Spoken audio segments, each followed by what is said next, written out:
was in October 1943 when this Boeing B-17 was coming back from her mission in northern Italy. The plane was already damaged by anti-aircraft gunfire and only 2 engines were still running. Only a few seconds before landing, the B-17 lost its balance and crashed into the sea.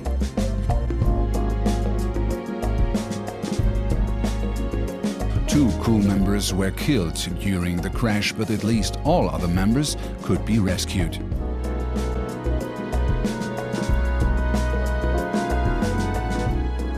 When hitting the surface, the plane's tail unit broke away. Now this gives you a good inside look of the bomb bay.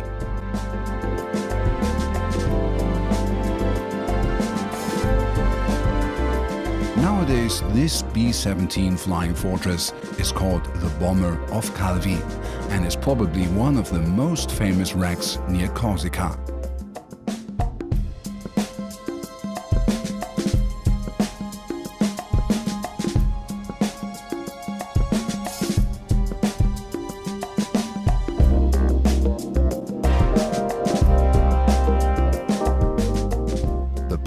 Has a wingspan of 31.60 meters, lying on ground on 27 meters, and it looks like being ready for takeoff. Most of the airplanes that crashed into the seas during World War II are not in such a marvelous condition.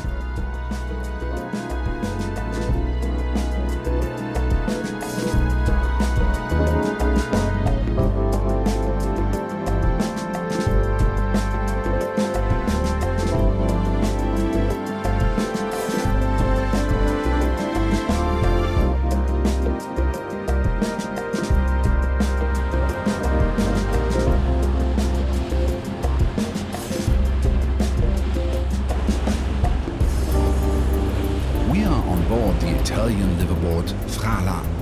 Our cruise started in Rossignano and will last for 8 days, visiting the northwestern dive sites of Corsica. This is the coastline of the nature protection area named Las Gondola, steep cliffs and red rocks. The port of Girolata. Hundreds of years ago, this was a hiding place for pirates. Even today you cannot reach this place by car, but only by boat. The Gulf of Porto, the principal dive area of our cruise.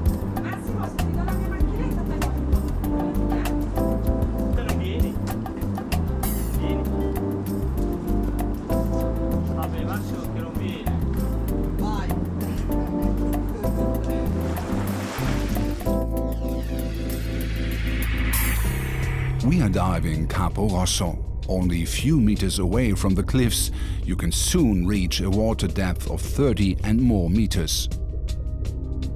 A greater forkbeard, a strange-looking fish that can be found in small crevices and bigger caves.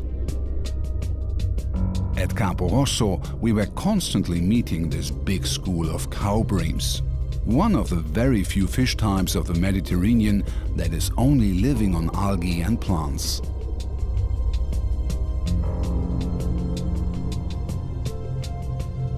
A beautiful lobster surrounded by yellow polyps.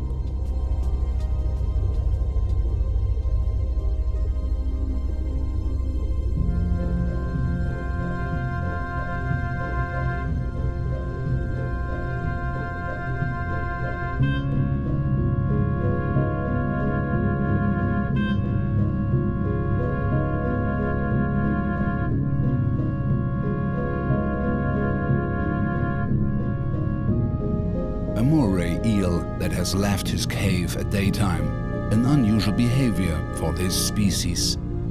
Goodbye, sweetie.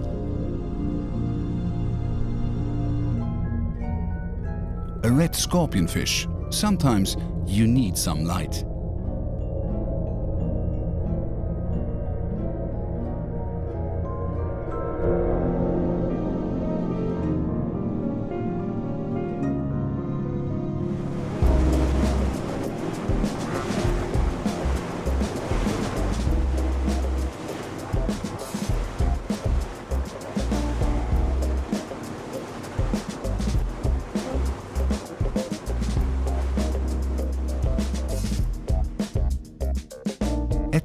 Mucchilina. Again, the steep wards of Las Gondola continue underwater. 40 meters deep, but the scenery is bright. The sandy ground helps a lot.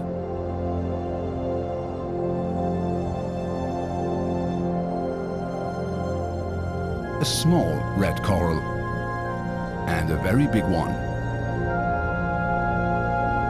A small nudibranch and a very big one.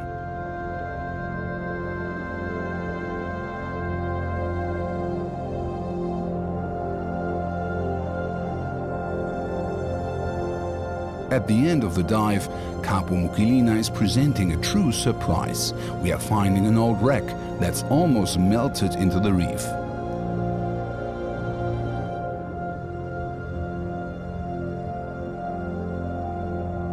Like many other wrecks in the sea, also this one has become a new home of lots of fish. These are two banded sea breams.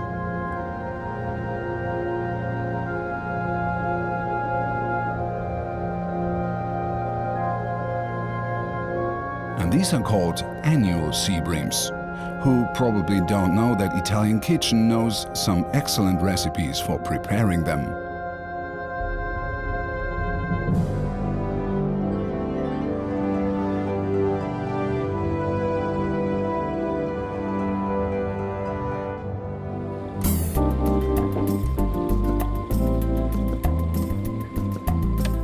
Porto.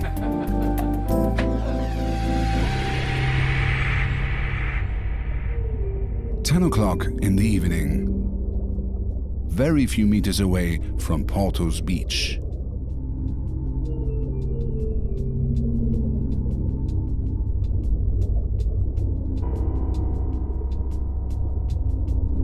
A small conger eel.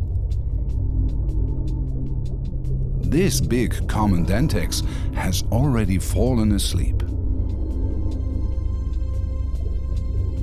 And they also come out at night. Too much light for a lobster.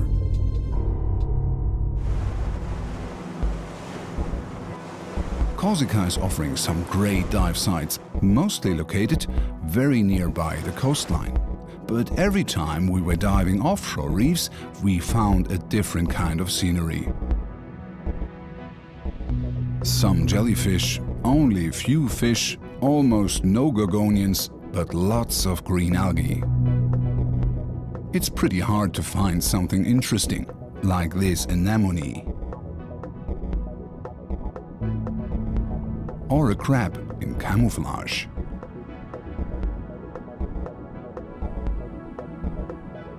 A fully grown fan worm. But why are these offshore places so poor? Maybe they are overfished, since fish are eating the algae that are so common here.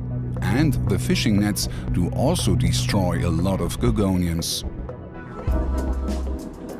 Some really unexpected sightings. A pod of dolphins is visiting the protected area of Las Gondola, where we had some of the best dives during our tour.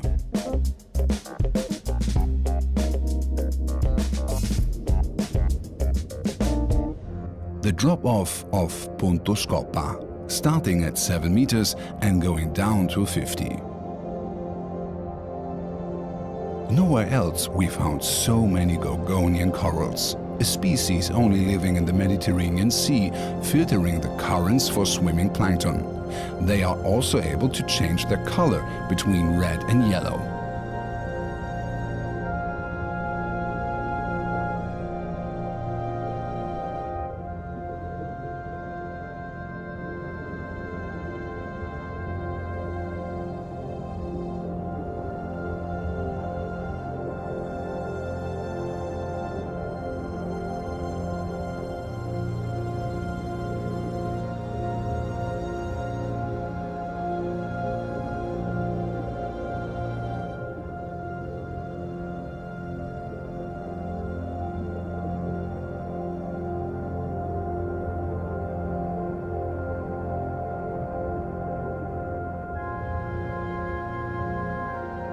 Punto Scoppa looked like the prototype of a perfectly shaped and healthy Mediterranean reef.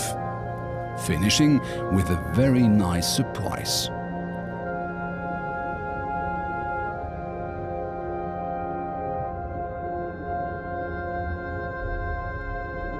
A dusky grouper, and he is not alone. One of his colleagues lives in this crevice, showing his big mouth.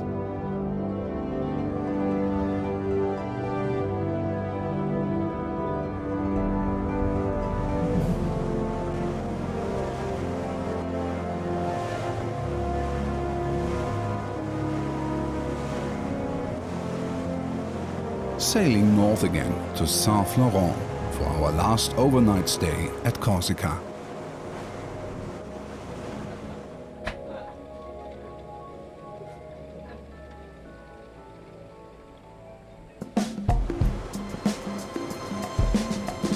Diving has not been finished yet. Before re-entering Rossignano, we're gonna stay at another fantastic location. Between Corsica and Italy, you find a remote island named Capraia. The island belongs to Italy and was used as a prison until 1986. Close to its southernmost point, a reef rises up to 25 meters. The Punto di Tocco. So have a close look around, because here you can find barracudas, and not just a single one. Approximately up to 50 specimens cruise around this reef that provides enough food for this predator. Not so easy to find in the Mediterranean Sea.